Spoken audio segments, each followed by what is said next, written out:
बिस्मिल्लाहिर्रहमानिर्रहीम। बेटा यूट्यूब पे मेरी किसी भी वीडियो को सर्च करने के लिए आप यूट्यूब के सर्च बार के ऊपर क्लास लिखें, एक्सरसाइज इस तरह करके लिखें, क्वेश्चन नंबर लिखें। अगर आपकी बुक नेशनल बुक फाउंडेशन की है तो NBF भी साथ लिख दें और साथ नदीम मुनव्वर लिख के सर्च के बटन को प्रेस कर दें, आपके सामने वीडियो आ जाएगी। अगर आपकी बुक नेशनल बुक फाउंडेशन की नहीं है बल्कि पंजाब टेक्स्ट बुक बोर्ड की है तो आप इसकी जगह पे PTB लिख देंगे, पंजाब टेक्स्ट बुक बोर्ड, तो आपके सामने वो वीडियो आ जाएगी। इसके अलावा बेटा आप मेरे फेसबुक के पेज को भी लाइक करें और इंस्टाग्राम पे मुझे फॉलो करें और वहाँ पे आप कोई किसी भी किस्म का क्वेश्चन मुझसे पूछ सकते हैं। जिन्होंने मेरे चैनल को अभी तक सब्सक्राइब नहीं किया वो सब्सक्राइब करके मेरी हौसला अफजाई करें और बेल आइकन को भी प्रेस करें। जिन्होंने सब्सक्राइब किया हुआ है उनका मैं लॉट ऑफ थैंक्स कहता हूँ उन्हें। क्वेश्चन नंबर 4 है a curve surface area of a semi spherical bowl. Semi spherical, spherical होता है जो फुल स्फेयर होता है, सेमी होता है हाफ। जैसा सर्कल का सेमी सर्कल होता है ना, हाफ सर्कल, तो जो स्फेरिकल है तो सेमी स्फेरिकल मतलब कि हाफ स्फेयर है वो। उसका सरफेस एरिया है 77, फाइंड इट्स डायामीटर। तो ये उसका सरफेस एरिया दिया हुआ है जो हेमिस्फेयर कह लें या सेमी स्फेरिकल है उसका, और उसका डायामीटर फाइंड करना है। तो ये स्फेरिकल का जब भी बीच में वर्ड आता है उसका एरिया आ जाता है तो हमारे जहन में फौरी तौर पर स्फेयर का जो सरफेस एरिया ना उसका फार्मूला आ जाना चाहिए।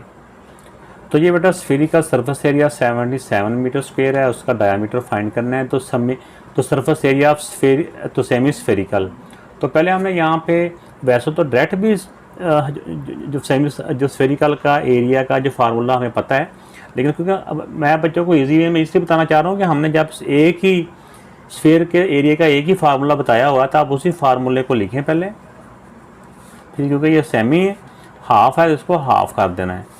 तो ये इसका इस तरह से फार्मूला बन जाता है। इस फार्मूले में आप वैल्यू पुट करते जाएं तो पहले हमारे पास रेडियस की वैल्यू आ जाएगी। तो जब रेडियस की वैल्यू आ जाएगी तो उसका डबल कर देंगे तो वो डायामीटर बन जाएगा। इसमें आप वैल्यू हम पुट करते हैं। सरफेस एरिया कितना है 77। ये आप इसको यहीं पे चाहे कट कर लें, 2 का 2 आ गया और पाई की जगह पे 22/7 और R की वैल्यू फाइंड करनी है तो R एज इट इज़। अब पिछले क्वेश्चनों की तरह क्योंकि जिसकी वैल्यू फाइंड करनी होती है वो वैल्यू सिर्फ इधर आ जाएगी, बाकी सारी वैल्यू दूसरी तरफ चली जाएंगी। जो इस तरफ मल्टीप्लाई हो रही हैं वो दूसरी तरफ जाके डिवाइड हो जाएंगी या नीचे चली जाएंगी, जो नीचे होती है वो इस तरफ जाके ऊपर आ जाएगी। तो अब देखें मेरा बेटा जितना का आप इनको कैंसिल कर सकते हैं उनको आप करें। यहाँ पे सिर्फ R² रह गया। ये देखें ये 11 के टेबल से 11 2 दा 11 7 दा, अब ये 7 7 दा 49 और 2 2 दा 4। अब देखें कि हमने इसके रेडियस की वैल्यू फाइंड करनी है तो स्क्वायर ख़त्म करना है। स्क्वायर ख़त्म होता है स्क्वायर रूट से। तो ये एज इट इज़ लिख के इसका भी स्क्वायर रूट कर दिया और इसका भी स्क्वायर रूट कर दिया। स्क्वायर से स्क्वायर रूट कट गया। 49 किसका स्क्वायर होता है बेटा 7 का, और 4 किसका स्क्वायर होता है 2 का। तो हमने क्योंकि रेडियस की वैल्यू फाइंड तो नहीं करनी, लेकिन रेडियस की वैल्यू निकलेगी तो फिर हमने डायामीटर फाइंड करना है। तब डायामीटर कर लें। यहाँ पे डायामीटर क्या होता है रेडियस की वैल्यू का डबल।